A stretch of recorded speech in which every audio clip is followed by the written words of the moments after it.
Hello, my name is Lina Belar and I love this house.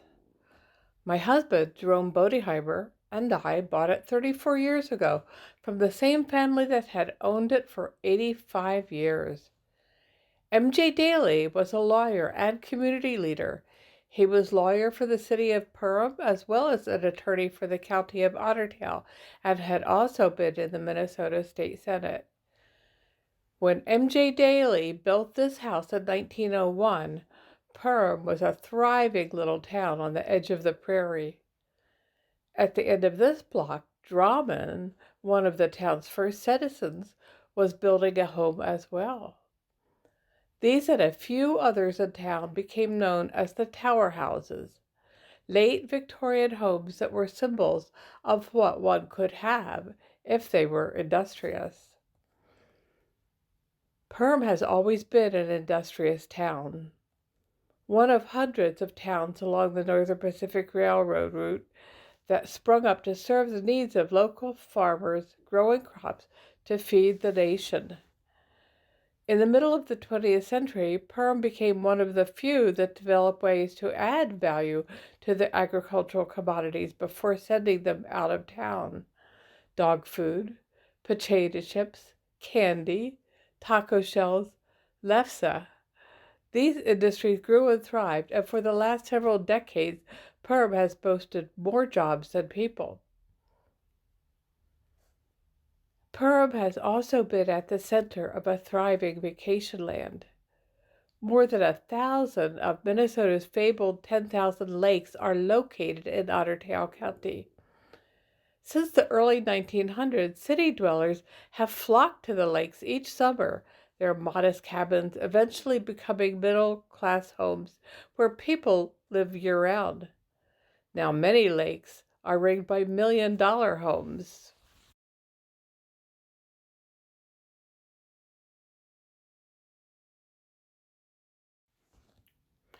This house was built for about $4,000, which was a fortune in 1901. Even so, the architect provided some interesting ways to economize. In those days, everyone covered their floors with oriental rugs, so only the main rooms had hardwood floors from wall to wall. In the lesser used rooms, like the parlor or the office, the interior floors were often unfinished, with woods of lesser grades.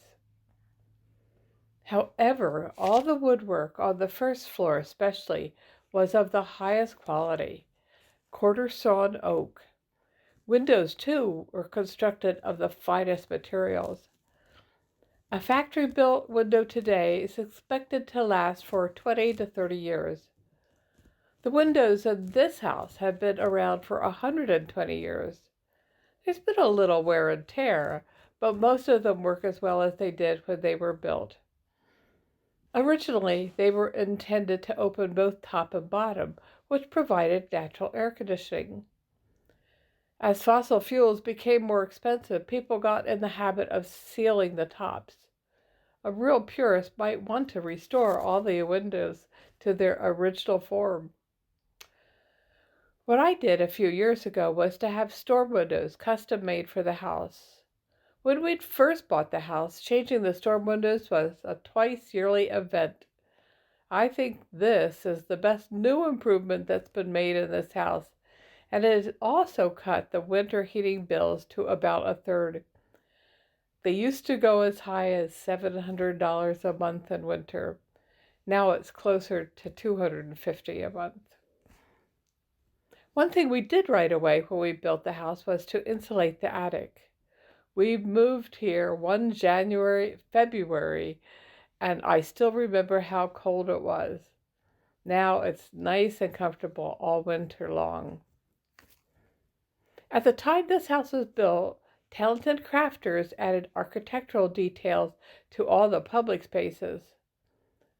And because this house had been in the same family since it was built, there have been very few changes in all those years.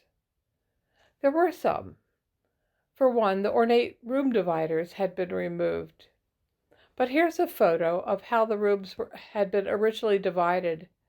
and fortunately they did not throw out the pillars. My husband and a friend recreated these dividers from the photos using hand-sawn local oak whenever possible.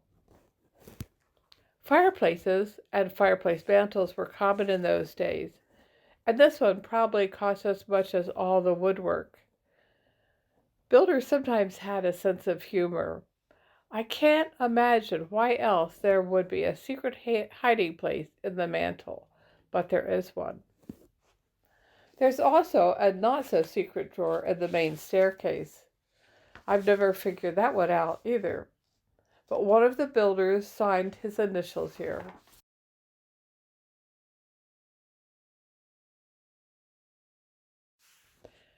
Like many large homes, this one has two staircases. The one at the front is made of oak. Looking at it, you can see clear evidence of how durable that material is. Thousands, maybe millions of footsteps went up and down these stairs, and the steps are barely worn. Near the top of the stairs is a charming window seat where it's easy to imagine someone sitting and reading a book in the late afternoon sun of midwinter. I've done it myself. The back stairs are more utilitarian. This past year, I had some of the original fir treads replaced and the whole thing repainted. This is the staircase the servants would have used, running up and down from kitchen to attic where the dry goods were stored, or stuffing the sheets from the bedrooms down the laundry chute to the basement. At one time, rainwater was collected from the roof, and the water stored in a cistern under the kitchen. Who knows what's in there now? It's a room with no doors. The laundry in the basement had a hand pump to move the water and a laundry sink made of concrete.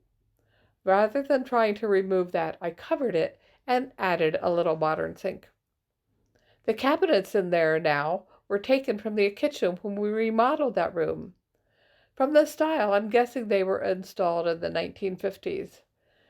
It appears that the only major renovations that this house had was when the kitchen and the bathroom were updated. We updated the kitchen again in the 1980s, following pretty much the same plan as it had been when we bought it. With 3 windows and 4 doors in that room, there wasn't really a lot of choice. Originally, the sink would have been where the refrigerator is, with all the water pipes in one place. When we updated the kitchen, we added new appliances and a dishwasher. The bathroom, however, hasn't changed much since the 1950s. I added a new sink and a washer and dryer a few years ago. The rest of the bathroom could definitely use a new look, except for the old tile. If you went to a public school anywhere that was built in mid-century, you've probably seen this tile. It was used because it was so durable, and here's why that is. The tile is actually set in an inch or 2 of cement. It doesn't move, it doesn't wear out, it doesn't stain. It doesn't ever look really clean, but it is. When we moved in, it was covered with carpet, which we immediately removed. It also had this wallpaper on the walls. We took that off and painted it white. Upstairs is another example of how the original builders economized. The woodwork downstairs was quarter-sawn oak, and most of that has the original finish kept up by continual polishing. But upstairs they used a cheaper wood, probably fir, but to make it look like oak, the painter would add fine lines to the plainer wood. They called it graining. They also used cheaper wood on the floors because they too would be covered, in this case by linoleum. I'm not sure about the woodwork on the windows and doors. They've all been painted, even these doors, but in the hallway, the public spaces were all made of oak. The upstairs has a little porch at the back where the servants could air the bed sheets. I use it that way myself. I also use it as a cool space to sit outside on a summer afternoon. It's the best place from which to view the annual fireworks display. The attic has the same footprint as the house. The rafters are quite high, so it could easily be used for living space. The floor is insulated. We did that as soon as we moved in. To use the attic for living space, you'd want to insulate the walls as well. The room in the tower has some interesting history. The story was that the men used these tower rooms to play poker during Prohibition. Poker wasn't outlawed, but liquor was. From the tower rooms they could see a long way. If the prohibitionists were planning a visit, they could see them coming and have plenty of time to get rid of the evidence. In cleaning and restoring the attic, we found some poker chips and the gold crown of a tooth. I'd like to know that story. The outside porch was one of the first areas that my husband wanted to restore. When we bought the house, the railing had already been removed and the steps had been replaced with concrete. Jerome knocked out the concrete and put back wood steps like the original. It was painted again just late last year. The painters were supposed to finish the rest of the house this year, but they didn't get around to it.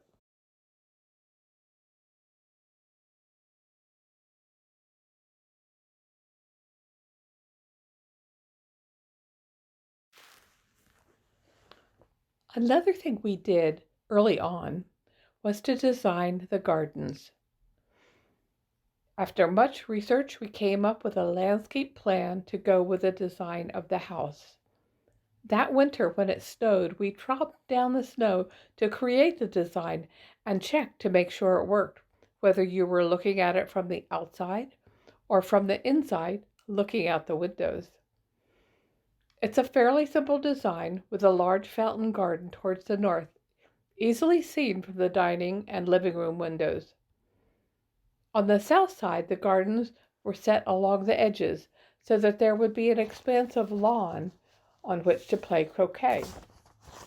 I once had a more formal bed on the north sorter, but it has mostly gone wild lately, except for a section of hostas. The shrubs and perennials that we planted are all hardy for this area.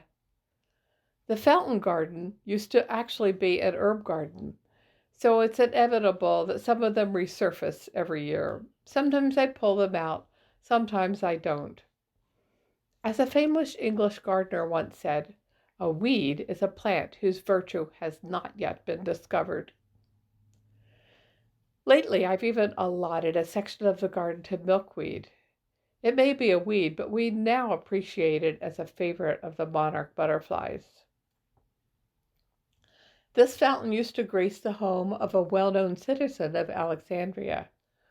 A book of Minnesota gardens has a picture of it. It came to me as something that had been discarded in a property I once had in Alexandria. I brought it back to Perham, and Jerome managed to get it up and working again. Along the north side of the porch are two plants that were some of the first to be grown from tissue culture. Azalea rosy lights and PGM rhododendron were the first ones developed to be hardy in Minnesota. Mine had been growing for nearly 40 years. One year, the buds froze so there were no flowers except along the bottom, but most years they bloom spectacularly in May or June. This is a beautiful house with a fascinating history. It wants to belong to someone who will treasure it and continue to restore and maintain it. It's been a long time since kids were running up and down these steps. It's been even longer since the men held poker games in the tower room of the attic. It's been only 15 years or so since we stopped holding croquet parties on the lawn, but as long as I've been here, I have always decorated it for the winter holidays.